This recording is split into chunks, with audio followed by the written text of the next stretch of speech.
La banque d'investissement JP Morgan a exprimé son scepticisme quant à l'approbation par la SEC d'ETF pour Solana et d'autres crypto-monnaies. On en parle dans un instant. Le Crypto Daily. Mon nom est Benjamin Cohen. Et vous êtes bien sur le Crypto Daily. Le podcast qui traite de l'actualité crypto, NFT et métaverse. Dans vos oreilles, chaque jour, du lundi au vendredi.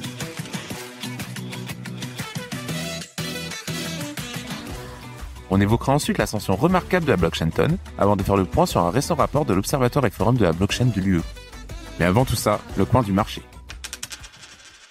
Here comes the money. Here we go. C'est une journée assez rouge pour le marché des cryptos. Le Bitcoin perd 1,40% sur les dernières 24 heures et se situe à un prix de 67 820 $. L'Ethereum perd 1,77% pour un prix de 3 850 $. Le BNB chute légèrement de 0,90%. Le Sol est dans le vert avec une hausse de 0,61%. Le XRP et le Doge perdent respectivement 0,48% et 1,20%. Enfin, le Ton augmente de 0,19% et l'ADA baisse de 0,83%.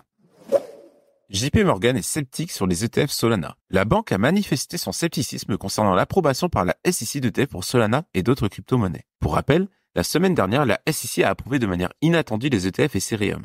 Une décision que plusieurs analystes ont qualifiée de principalement politique. Cette situation a aussi marqué une reprise soudaine des interactions avec les parties prenantes, après des mois de discussions au point mort. Les formulaires 19B-4 de 8 candidats à un ETF Ethereum Spot ont été approuvés le 23 mai dernier. Les enregistrements S-1 de ces ETF sont toujours en attente de l'approbation de la SEC pour que les fonds puissent commencer à être échangés avec un lancement prévu dans les prochaines semaines.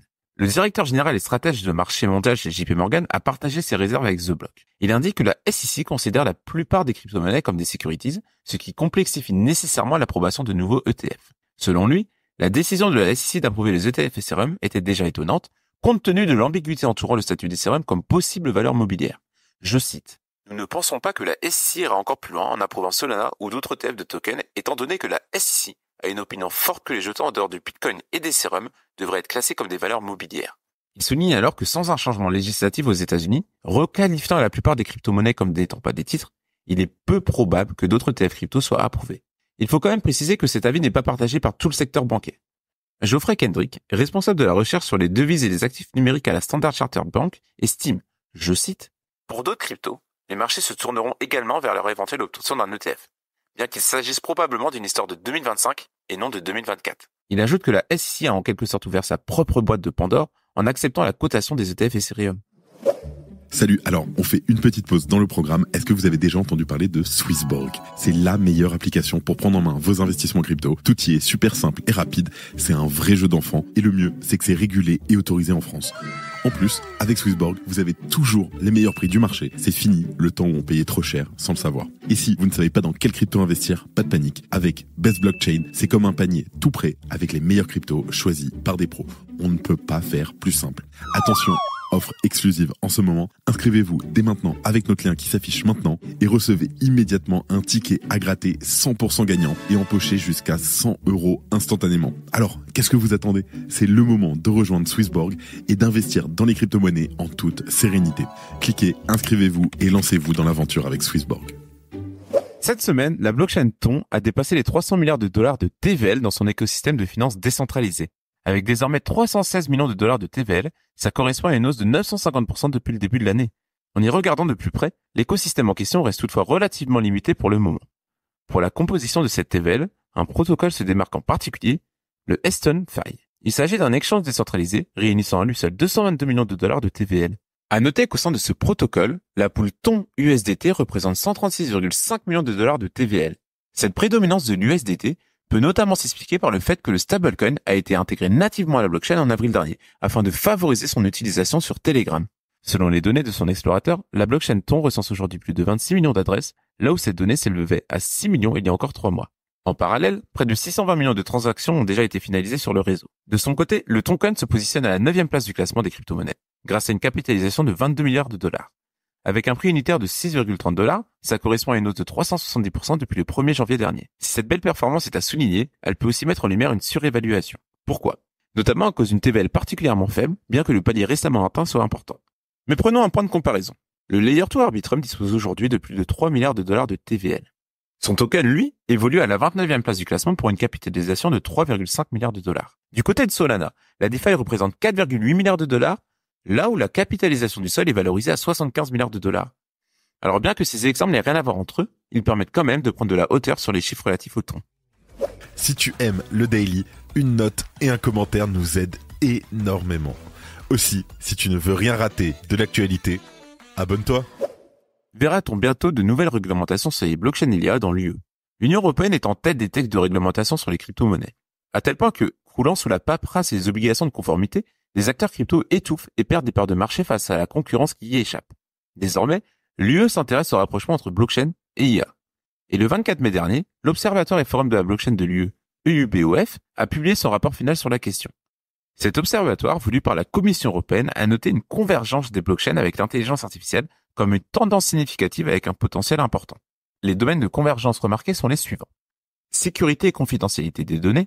La blockchain peut fournir un cadre sécurisé et transparent pour les données de l'IA en garantissant l'intégrité et la confidentialité des données. IA décentralisée. La blockchain peut permettre la mise en place de réseaux d'IA décentralisés où les modèles et les données d'IA sont distribués sur un réseau blockchain. L'IA décentralisée peut réduire le risque de monopole de données et promouvoir le développement collaboratif de l'IA. Smart contract et automatisation. L'IA peut améliorer la fonctionnalité des contrats intelligents en permettant des conditions contractuelles plus complexes et adaptatives. Ces différents cas d'utilisation pourraient conduire à des processus plus efficaces et automatisés dans diverses industries.